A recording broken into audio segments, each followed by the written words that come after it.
السلام عليكم ورحمة الله وبركاته. ازيكم يا حبايبي، عاملين ايه؟ النهارده ان شاء الله هنعمل مع بعض جندوفلي وجمبري بطريقة سهلة جدا جدا. عايزة اقول لكم بجد الطعم روعة والريحة بجد قلب البيت كله. يا رب يكون سهل عليكم ان شاء الله وتجربوه ورأيكم فيه. بجد تحفة. وعاملة جنبيه هنا شوربة الجمبري اهي، شوية مقدماهم كده بالشكل ده. انا مبحبش احط المية على الجمبري يا جماعة، بيخليه يمضغ معايا مبقاش طعمه حلو. انا بحب اطلع الجمبري بتاعي من الشوربة بتاعته، واضيف شوية ماء صغيرين اغليهم واصفيه وارجع اقدمه بالشكل ده. شايفين شكله كده روعة بجد. يا رب يكون سهل عليكم ان شاء الله وتجربوه لي رايكم فيه. متشكره جدا جدا جدا بجد لكل الناس اللي بتدعمني، بجد بحبكم في الله ومبقى مبسوطه جدا من تعليقاتكم. ربنا يخليكم ليا يا رب. ما تحرمش ابدا من دعواتكم ولا تعليقاتكم الجميله. يا رب يكون سهل عليكم ان شاء الله. ندخل مع بعض في الخطوات عشان ما اطولش عليكم ونشوف مع بعض يا حبايبي هننضف الجمبري بتاعنا ازاي. انا عندي ده الجمبري جايباه كده جمبري بلدي، جايبه بالشكل ده. لازم تتاكدي ان هو ماسك نفسه، يكون جامد كده ما يكونش طري. بنمسك الجمبريه كده وهي مقلوبه كده لجوه. دي عندي خله اسنان بنمسكها، بص كده بين الفتحات دي كده. عايزه بس اوريكم الشكل كده يكون ظاهر كده، وادخل الخله بالراحه كده بالشكل ده واسحب كده اهو. بدا يسحب الحبل معايا، شايفين الحبل كده طالع معايا ازاي؟ نعمل واحده تانية مع بعض كده بالطريقه دي اهي. نسحب كده كويس اهو. شايفين شكل الحبل كده؟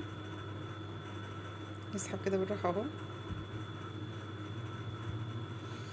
بس نركنه على جنب كده ونشيل بقى الجمبري اللي اتعمل معانا.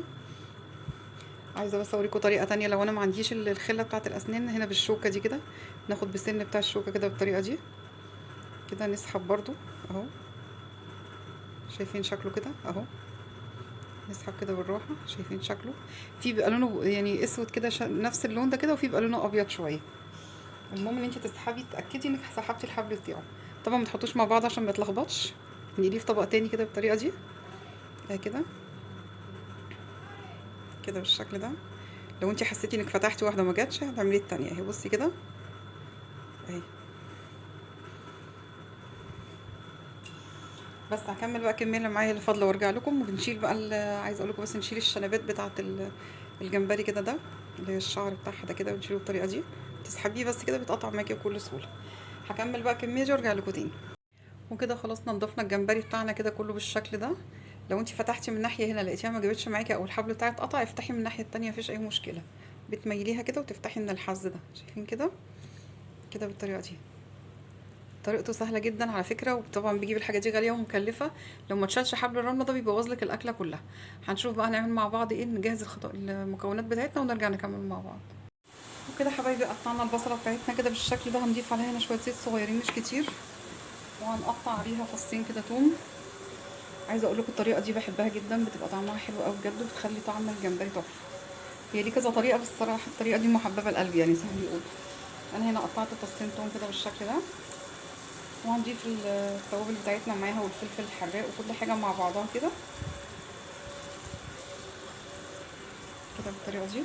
ما كترش بس الفلفل قوي لو حراق بس. وهنقلب كل المكونات بتاعتنا كده بالشكل ده. انا مش محتاجاها تحمر، انا بس محتاجه البصله تدبل بس معايا. وهقول لكم هنحط ايه تاني مع بعض. انا عندي هنا ده كده كمون، هضيف شويه كمون كده بالشكل ده. ما نكترش التوابل قوي عشان ما تغطيش معايا على طعم الجمبري. وده عندي شويه كاري وشويه فلفل اسمر، شويه ملح ما نكترش قوي برضو. ونضيف كمان شويه بابريكا صغيرين كده بالشكل ده. وطبعا لو عندي كزبره نضيف كزبره، بس انا بصراحه مش ما عنديش النهارده. بس هندوب كل المكونات دي مع بعض، نقلبها كده كويس. خلاص هي كده دبلت معايا، مش محتاجه اكتر من كده. هضيف بقى الجمبري بتاعنا. بسم الله الرحمن الرحيم. طبعا غسلناه كويس جدا كذا مره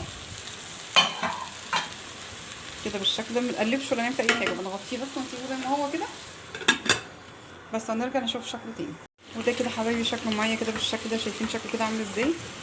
عايزه اقول لكم ما بيحتاجش وقت خالص، الموضوع كله خد حوالي دقيقتين او 3 بالظبط. هنضيف عليه بقى في الاخر شويه كرفس. انا عندي بصراحه الكرفس اللي عندي مفرز في الفريزر كده بالشكل ده. بيضيع لي ريحه الزفاره خالص، بيخلي ريحته حلوه جدا على فكره. ودين صغيرين بس كده. لو انت بقى حابه في المرحله دي تضيفي ميه وتعملي شوربه براحتك، بس بعد الميه يا دوب تغلي تطفي عليها، لان بيمضغ معايا، بيبقى بيمضغ كده زي المستيكه. هو كده زي الفل خلاص معايا استوى اهو. لو انا عايزه اضيف ميه بقى اغلي شويه ميه واحطهم عليها يا دوب تغلي واطفي عليها. تمام كده خلص الجمبري بتاعي. وده كده الجندوفلي بتاعنا جاي بالشكل ده كده. طبعا بيتغسل كذا مره، بصوا شايفين معايا مش مفتوح اهو. انا عايزه اغسل كذا مره لغايه ما الطينه بتاع، يعني بيبقى فيه طينه كده من جوه، لو بصيتي عليه كده من جوه هتلاقي بقى فيه طينه. انا كده ده غسلاه كذا مره. بص كده في شوايه تحت ازاي. بس هغسله حوالي 5 6 مرات على قد ما تقدري، اغسليه كويس جدا. وبعد كده ضيفي عليه ميه سخنه وسيبيه شويه لغايه ما يفتح معايا. اللي مش مفتوحه يا جماعه هنستبعدها عشان ما بتبقاش نضيفه من جوه، بيبقى فيها طينه سودا كده من جوه. بس هغسله اكمل غسيله واحط له ميه سخنه وارجع اوريك شكله. كده حبايب قلبي انا غسلت كذا مره بقى الجندوفلي بتاعي بالشكل ده كده. شايفين شكله كده نضيف خالص ازاي. هضيف بقى الميه السخنه واسيبها عليه شويه. بسم الله الرحمن الرحيم. يعني تكون سخنه سخنه. تمام كده. بس دقيقتين بالظبط يتفتح معايا، هيبتدي يفتح معايا، هنشوف شكله دلوقتي. نقلبه كده تقليبه بس عشان ياخد من تحت وفوق كويس. بصي هتبتدي يتفتح معايا بقى اهو. اول ما يفتح كده تعرفي انه خلاص. بصي بدات الشنبات بتاعته تطلع، شايفاها.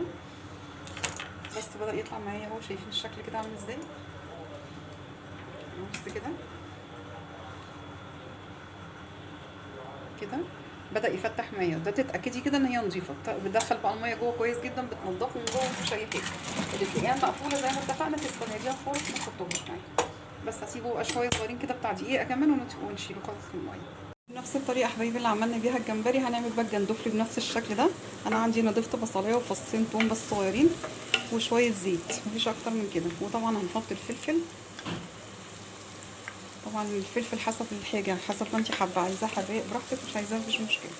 هنضيف عليها برضو الفلفل الاسمر او الفلفل الاسود.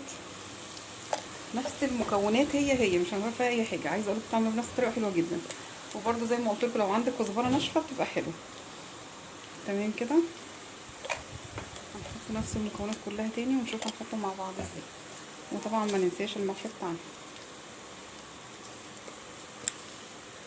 بس هنقلب كده كله بالشكل ده. والجندوفلي بتاعنا اتغسل وبقى زي الفل. نبتدي بقى نجيب الجندوفلي بتاعنا نحطه. انا بس زي ما قلت لكم عايزه البصلايه تدبل، بس هي غامقه معايا كده من لون التوابل. وكده الجندوفلي بتاعنا بقى فتح كده زي الفل معايا. شايفين شكله كده مفتح معايا ازاي. بس كده اضيف الجندوفلي بتاعنا كده بالشكل ده. طبعا غسلاه كويس جدا جدا. ونقلب كده.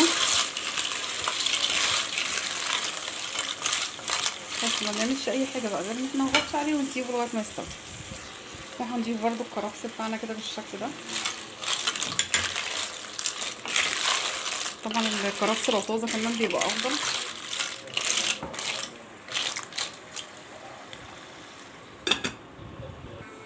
وكده حبيبي شايفين الجندوفلي بتاعي كده خلص بالشكل ده كله فتح معايا زي الفل كده مفيش اي حاجه. يا رب يكون سهل عليكم ان شاء الله تجربوه وقولوا رايكم فيه. بس هقدمه معاكم بقى ونشوف شكله عامل ازاي. وده كده حبايبي الجمبري بتاعي والجندوفلي كده بالشكل ده. عايزه اقول لكم شكله روعه والريحه قلب البيت كله.